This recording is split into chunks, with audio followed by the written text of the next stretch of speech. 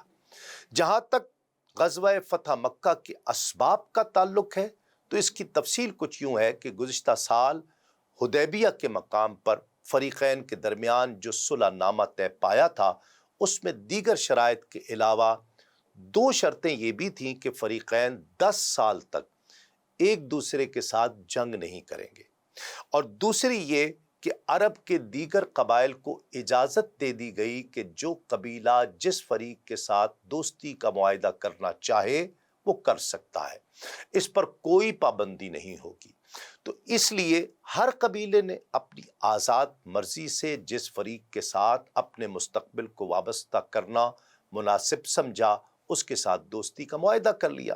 بنو کنانہ نے قریش کے ساتھ اور بنو خزاعہ نے نبی کریم صلی اللہ علیہ وآلہ وسلم کے ساتھ دوستی کا معاہدہ طے کر لیا۔ بنو خزاعہ نے معاہدہ طے کرتے وقت وہ عہد نامہ بارگاہ رسالت میں پیش کیا جو حضور نبی کریم صلی اللہ علیہ وآلہ وسلم کے جد امجد حضرت عبد المطلب نے بنو خزاعہ کو لکھ کر دیا تھا جب پہلے ان سے دوستی کا معاہدہ طے کیا گیا تھا۔ اس تحریر کا آخری جملہ غور طلب ہے۔ حضرت عبد المطلب نے آخر میں لکھا تھا کہ ہمارے درمیان اور تمہارے یعنی بنو خزاعہ کے درمیان ایسا عہد و پیمان ہے جس کا اللہ ضامن ہے، جسے کبھی فراموش نہیں کیا جائے گا۔ ہم اس وقت تک متحد رہیں گے اور ایک دوسرے کی مدد کرتے رہیں گے جب تک سبیر کے پہاڑ پر سورج چمکتا رہے گا، کوہ ہرا اپنی جگہ پر قائم رہے، اور جب تک سمندر کا پانی اون کو بھگوتا رہے، یعنی قیامت کے برپا ہونے تک۔ حضرت عبد المطلب کی یہ تحریر حضرت ابی بن کعب نے بارگاہ رسالت میں پڑھ کر سنائی۔ سرکار دو عالم صلی اللہ علیہ وآلہ وسلم نے یہ سن کر فرمایا، زمانہ جاہلیت میں دوستی کا جو معاہدہ طے پایا تھا اسلام اس کو کل عدم قرار نہیں دیتا بلکہ اسے پختہ سے پختہ تر کرتا ہے۔ ناظرین کرام، یہاں ایک مختصر سا وقفے کے بعد یہ مقدس ذکر جاری رہے گا۔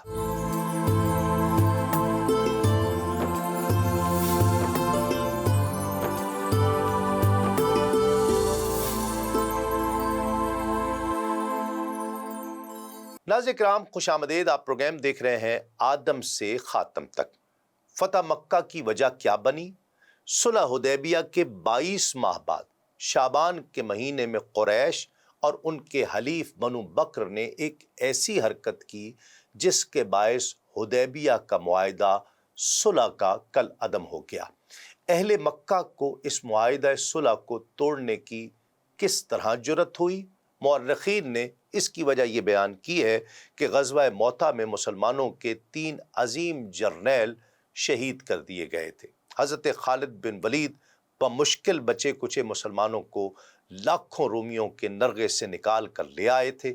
اس سانحے نے اہل مکہ کو اس غلط فہمی میں مبتلا کر دیا کہ مسلمانوں کی قوت و طاقت کا اب معاذ اللہ جنازہ نکل چکا ہے۔ اب ان میں وہ دم خم باقی نہیں رہا کہ ہم سے برسر پیکار ہونے کی جسارت کر سکے۔ اگر ہم اس معاہدے کی خلاف ورزی بھی کریں گے تو مسلمانوں میں یہ جرأت نہیں ہوگی کہ ہمیں دعوت مبارزت دے سکیں، لیکن یہ ان کی سراسر خوش فہمی تھی، اور ان کی یہ خوش فہمی بہت جلد دور ہو گئی جب رحمت عالم صلی اللہ علیہ وآلہ وسلم نے ان کی سرکوبی کے لیے فوری قدم اٹھایا۔ بنو کنانہ اور بنو بکر کے سرداروں نے قریش کے رئیسوں سے التجا کی کہ وہ اپنے جنگجو افراد اور اسلحے سے ان کی امداد کریں گے تاکہ وہ اپنے دشمن بنو خزاعہ سے اپنے مقتولوں کا انتقام لے سکیں۔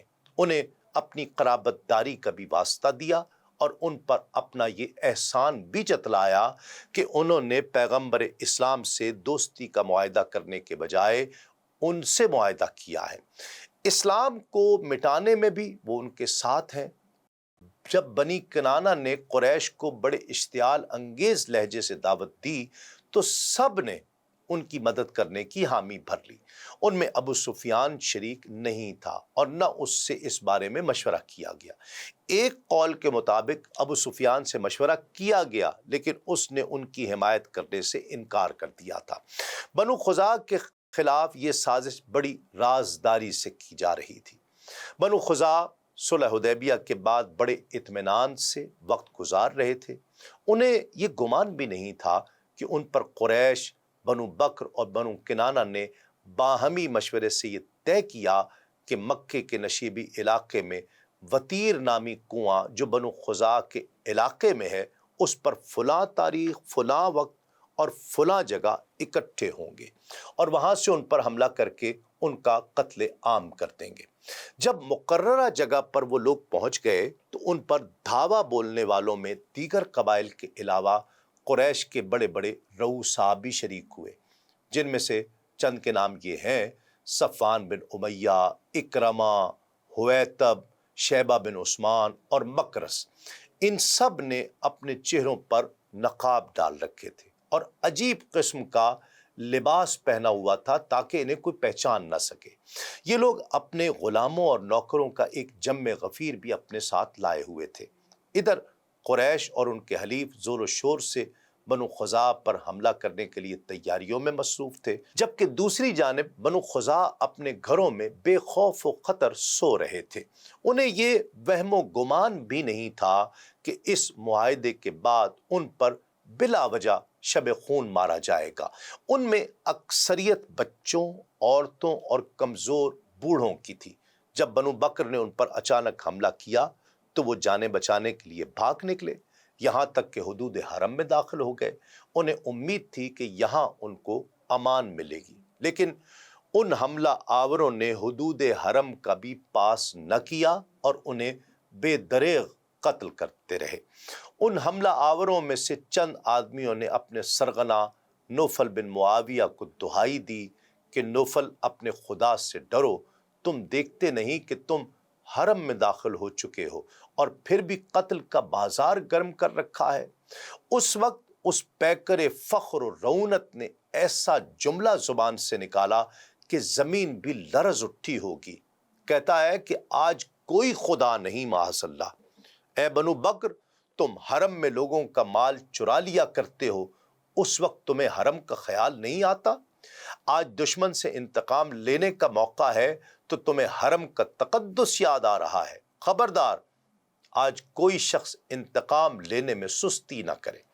دشمن جہاں ملے اسے وہیں تہہ تیگ کر دیا جائے۔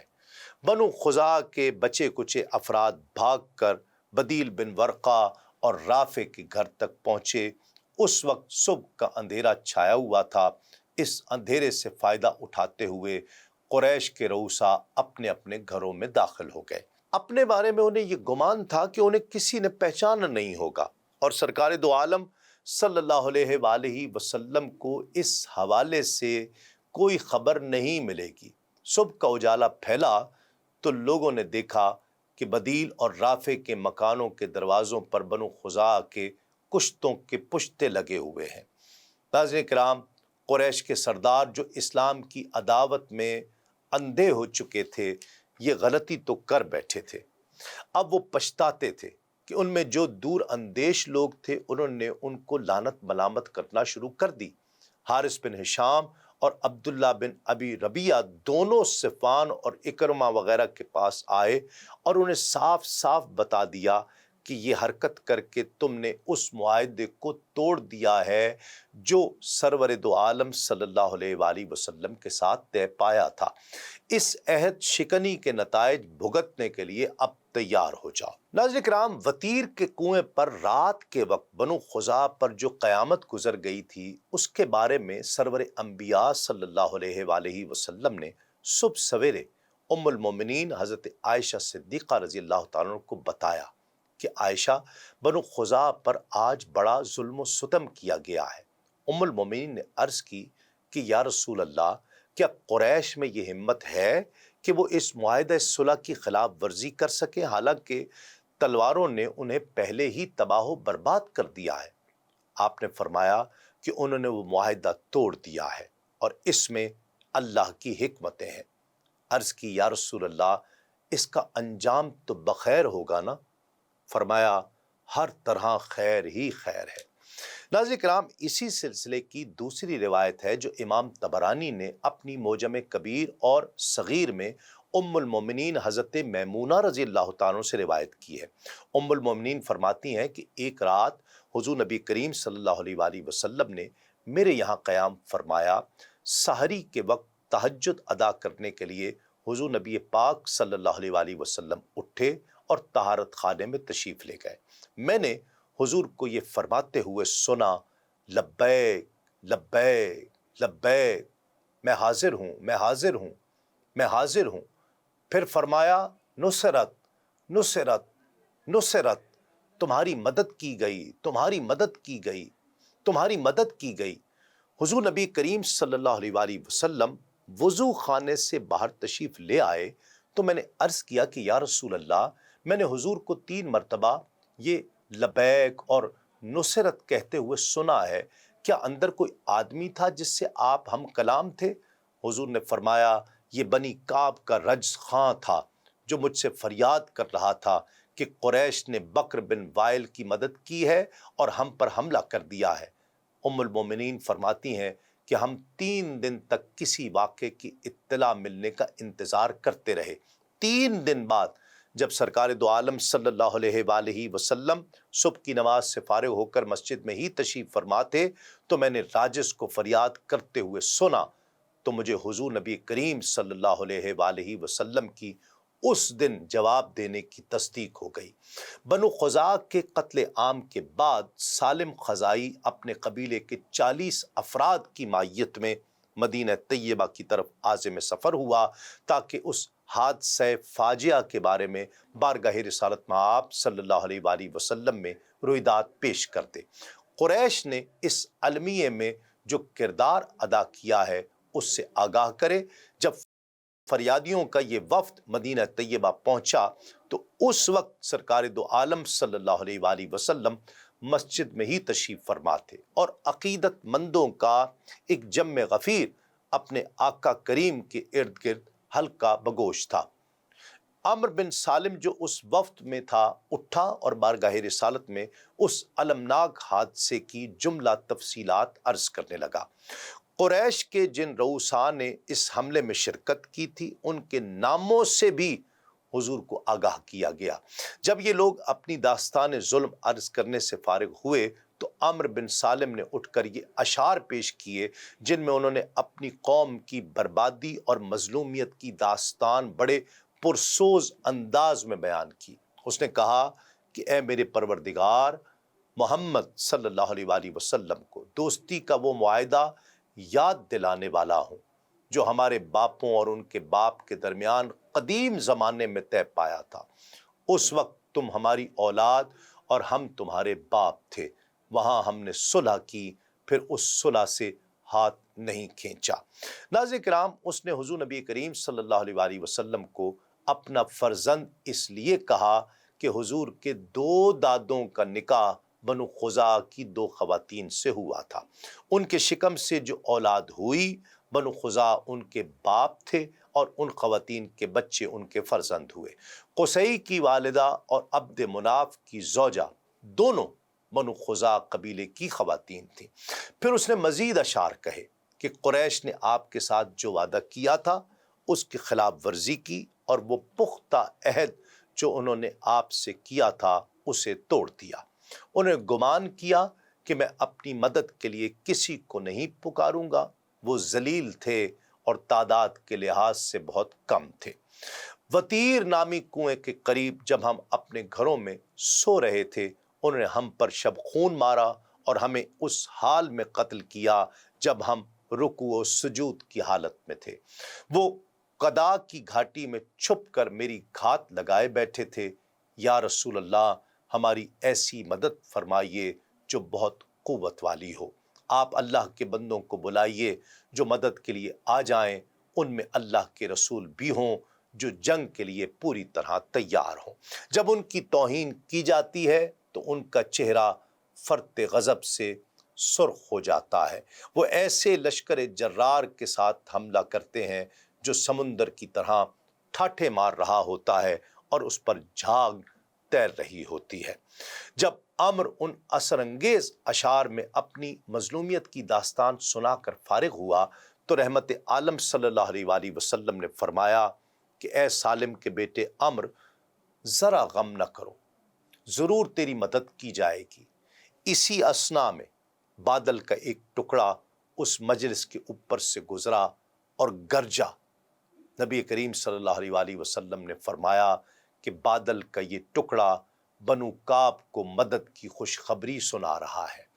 امام عبد الرزاق حضرت ابن عباس رضی اللہ تعالی عنہما سے روایت کرتے ہیں کہ حضور نبی کریم صلی اللہ علیہ وآلہ وسلم نے جب بنو کعب پر توڑے جانے والے ظلم و ستم کی داستان سنی تو مظلوموں کی داد رسی کرنے والے نبی پاک صلی اللہ علیہ وآلہ وسلم نے فرمایا، اس ذات کی قسم جس کے دست قدرت میں میری جان ہے، میں ان کا ہر دشمن سے دفاع کروں گا جس دشمن سے میں اپنی ذات، اپنی آل اور اپنے اہل خانہ کا دفاع کرتا ہوں۔ ناظرین کرام، عمر بن سالم کے ان درد بھرے اور روح کو جھنجھوڑ دینے والے اشعار اور رسول اللہ صلی اللہ علیہ وآلہ وسلم کے جواب، حوصلہ افزا جواب کے ساتھ ہی آج کے پروگرام کا وقت تمام ہوتا ہے۔ اگلے پروگرام میں فتح مکہ کی مزید تفصیل انشاءاللہ بیان کریں گے۔ دیکھتے رہیے آدم سے خاتم تک صرف سنو نیوز پر۔ تسلیم احمد صابری کو اجازت دیجیے۔ السلام علیکم، تسلیمات۔